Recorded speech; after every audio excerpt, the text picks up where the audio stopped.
You're listening to the Recovered Life Show.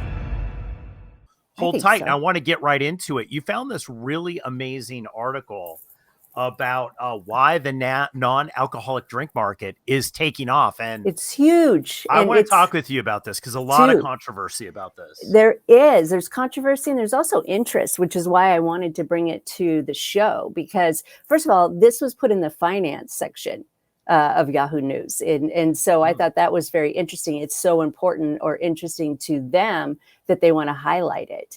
And we've all heard of non-alcoholic beers. I think that you probably were told, like I was, Damon, that you don't drink non-alcoholic beers if you are in recovery because it can make you thirsty. And so I've always stayed in that camp. But in the last 5 years, it shows how it is tripled. I mean, the search for non-alcoholic wine is up 333% since last year. Wow. And it is a product of what we've already talked about in the past, which is this huge gray area drinking situation. And people are looking for alternatives. So I want to talk about the two types of non-alcoholic drinks. There are the spirits, which are designed to taste like non-alcoholic gin or non-alcoholic scotch. And I find those interesting personally because I never drank booze for the taste of it. Let's put it that way. So I find it fascinating that people do. But there's also another section of these new types of drinks that include nootropics and adaptogens.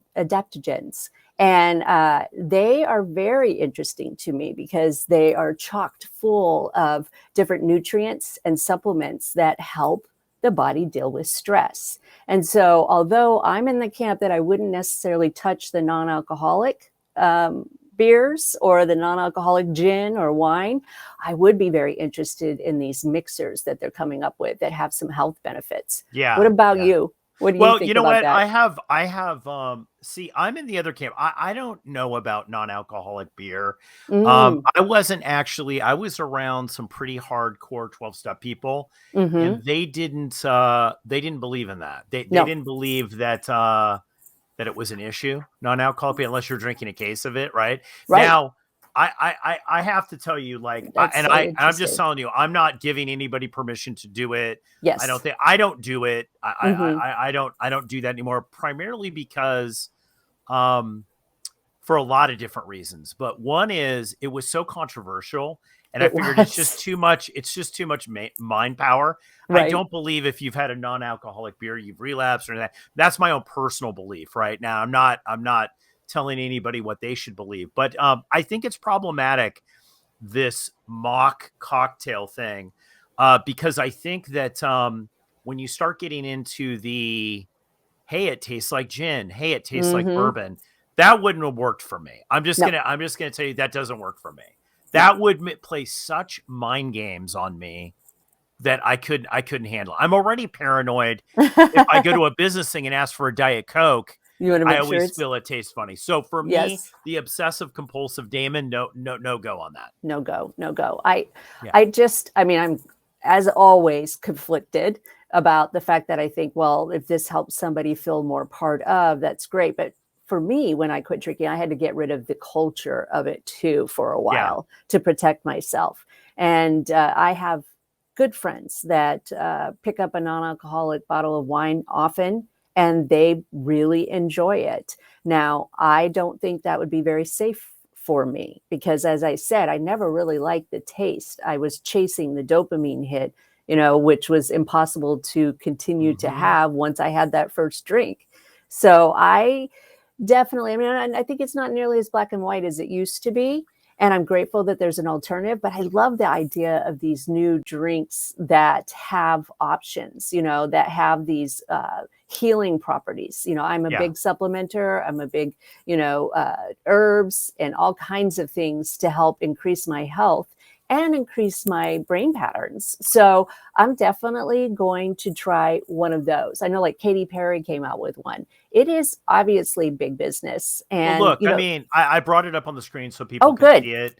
It is a Yahoo News article. Amy Poulter wrote it. Is that her? Yeah, Amy Poulter. Uh-huh. And it was last year in October, because right before the holidays, you and I had talks with people who had developed some of these mocktails. And you know Yes. that I'm always leery, because I think here's the thing. I don't understand, honestly, if you're an alcoholic and you're drinking something specifically because it tastes like gin.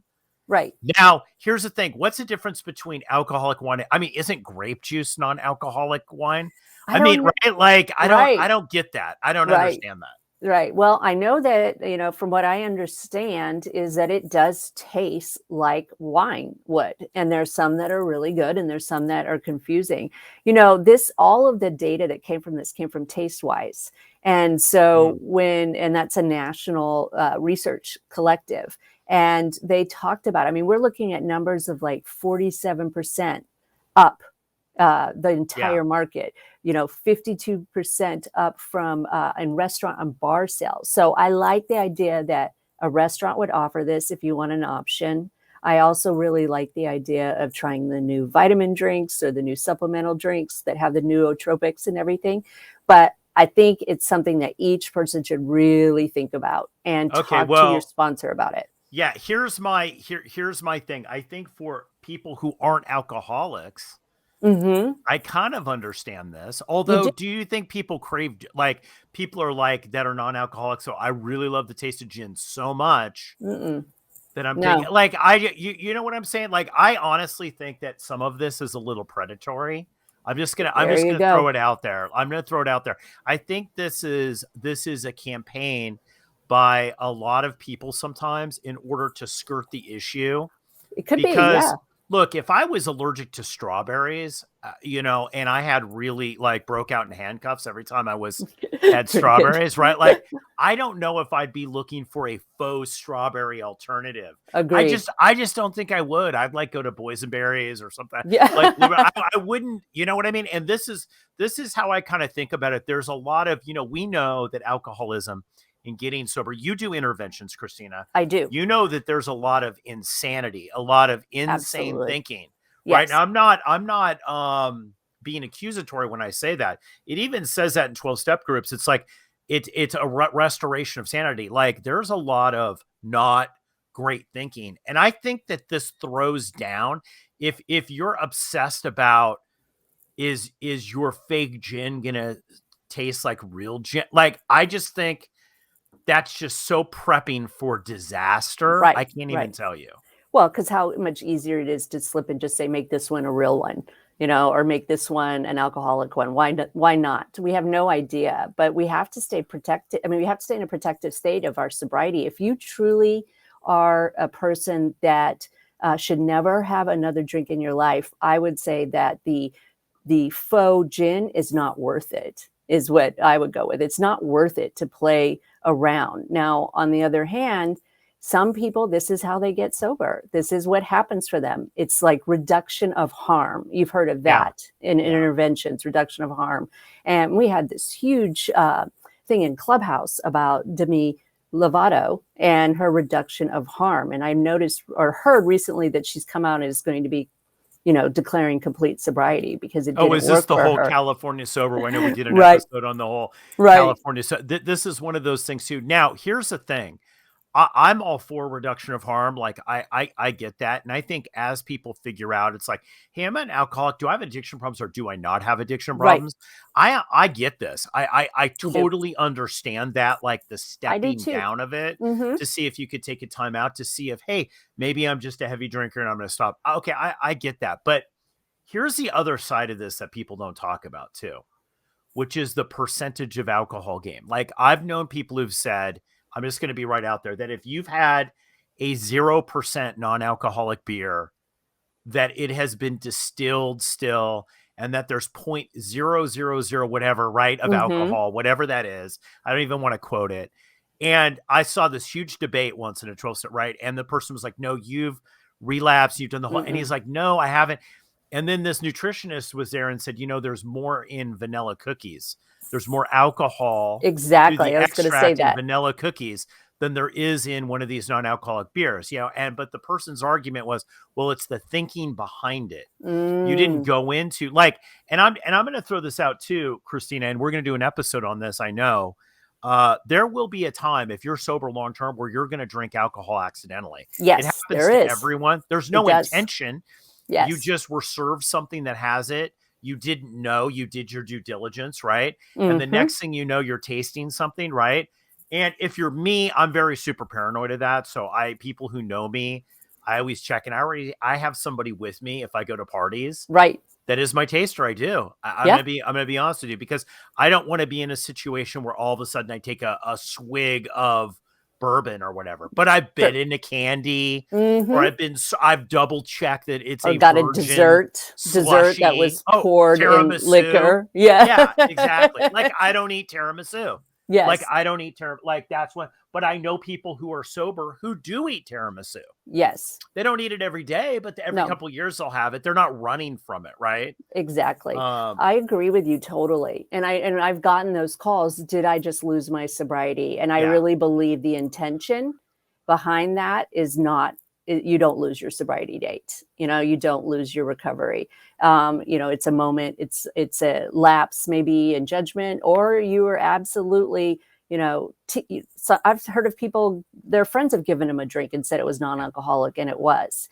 It's not funny when they do that, and it's disturbing, but I don't believe you lose your date. Well, this has been a great segment. I think it's going to help a lot of people. I say, look, go with the Sprite. Go with the diet. Like for me personally, being sober for years or whatever. And I'm not opposed to non-alcoholic drinks in theory, especially for people who are sober. The hard alcohol, I totally don't confusing. Get. Yeah. But I don't understand the difference between a non-alcoholic champagne and apple juice. I don't really. The Martinelli's. And look, the sugar too. That's a whole other episode. Yeah, can't go down there today. To be honest with you, I can't drink apple juice. I'm somebody who I feel the effects of alcohol when I drink. I stopped drinking apple juice. Absolutely. I'm somebody that I'm too hypoglycemic. It hits me.